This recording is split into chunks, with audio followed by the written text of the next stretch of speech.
G'day everyone, Viv here. I hope you're all keeping well. Welcome back. This video is being simulcast on the Rubbish In Rubbish Out channel and the Knights of Dice channel. So if you're not subscribed to either of those channels, click the red subscribe button. And if you do like this video, please click that like button. It really does help keep me motivated and excited to keep making more videos. Right, let's get into testing some more of this MTN 94 paint from Montana. I did a previous video which you can find here where I used some of that paint to act as a color primer on a 28mm metal US Marine from Eureka Miniatures, and I was super impressed. You can, like I said, go watch that video here. So I wanted to try it out on some MDF. So I could find out, how we might be able to, incorporate that into painting our models and, quickly smashing out some stuff and getting it on the table with minimal effort. So let's check it out. I take 2 samples of MDF and I spray one of the samples flat black with just that regular fiddly bit spray from Bunnings here in Australia.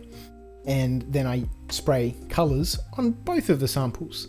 In this case, this Amazon green, starting off with that. It's absolutely beautiful.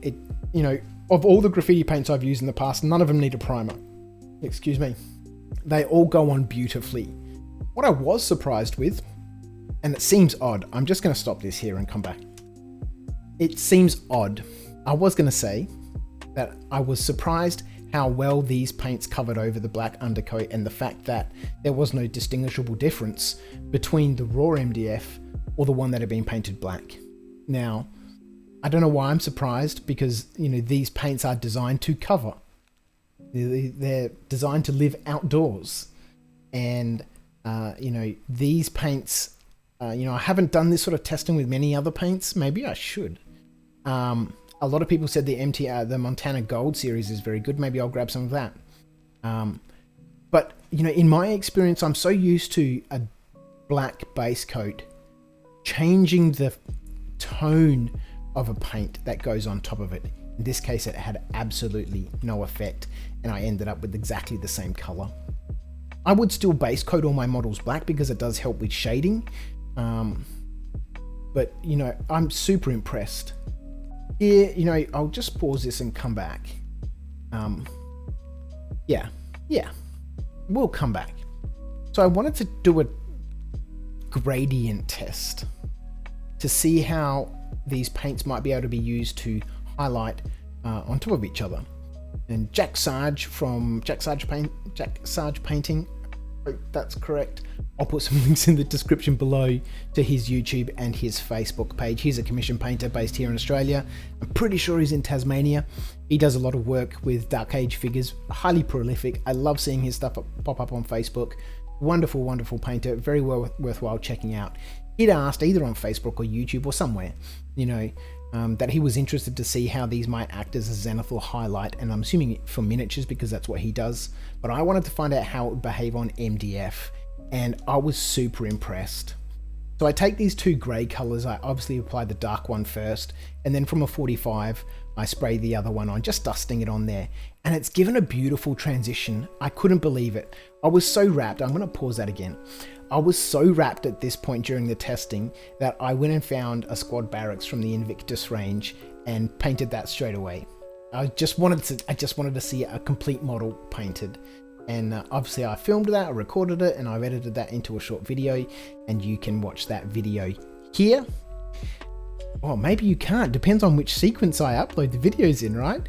Anyway, keep an eye on the channel. Make sure you click the red subscribe button, click the bell notifications and select all to make sure that you don't miss any more videos in the future. I've been absent from YouTube for a long time, but I'm coming back with a fury. I've even got some mood lighting going on. I'm just so excited to be sharing, my hobby with people on YouTube again, interacting with people in the comments. I read all of them. I try to respond to, all of them where appropriate. So, anyway. I'm gonna ramble and lose track of what I'm talking about. Let's just get back. I wanted to try out some regular wall paints, internal house paints on top of this to see how it behaves, because some of the paints in the past, I remember some of the paints from Sigma 80 have been slightly hydrophobic, and when we've tried to put these sorts of paints on top, it hasn't bonded and hasn't stuck. I'm testing out some. I'm going to pause this here. testing out some of these weathering sprays from Plastic Soldier Company. Now, unfortunately, these are no longer available. I'm pretty sure that these are originally, and probably still are, made by Model Mates in the UK and branded and licensed to Plastic Soldier Company to sell to the miniature market, scale model market for, weathering tanks and planes and, all that sort of stuff. But, I don't know how well it did. We love them. We absolutely love them, but they didn't renew their license. So they haven't been available here in Australia for a little over a year. But we bought all the stock from the Australian distributor when they were dumping that line because it was no longer in production. So we've got massive amounts of this weathering spray. So I wanted to make sure that this was going to, bond okay to that paint. It is a water-based spray. It's kind of a weird product. It's water-based. I'm drying it with a hairdryer because I'm impatient, but it's water-based. So you can take a wet rag or a tissue or a cloth or whatever after and remove some of that material to, change its appearance and its effect. And I'm very, very impressed. At this stage, I'm sold. I can't wait to use more of these paints. I'm just so excited. They're going to make painting some terrain just so much easier. Airbrushes are wonderful and I love to use them, but, I don't like cleaning airbrushes. It's a pain in the butt. But these paints are just working beautifully. And even over those darker colors, that orange wall paint is going down beautifully. I'm very, very impressed. I just can't wait. But like I said earlier on, I was so impressed with that gradient test that I went ahead and painted a squad barracks from the Invictus range. This model took me about 15 minutes. I'd say between 15 and 20 minutes. I sprayed it that darker grey, a light grey, bluish grey. Gave it a quick dry brush, a bit of sponging. I think I put a wash on it at some stage, homemade black wash, and dabbed that up with a tissue. It looks great, and for 15 to 20 minutes worth of effort, like literally 15 to 20 minutes, I used a hairdryer to dry the layers. For 15 to 20 minutes worth of effort, very little effort, it looked great. So I filmed that and I recorded that, and like I said before, it depends on when I put that up, in which sequence these goes up. You'll be able to find that on the channel. So these MTN 94 paints get my big tick of approval, and I can't wait to use more of them and just crank out a whole load of stuff for the club, for the studio. I'm excited. I really am. I just, there we go. I'm loving them. Thanks for tuning in. I'll catch you next time. See ya.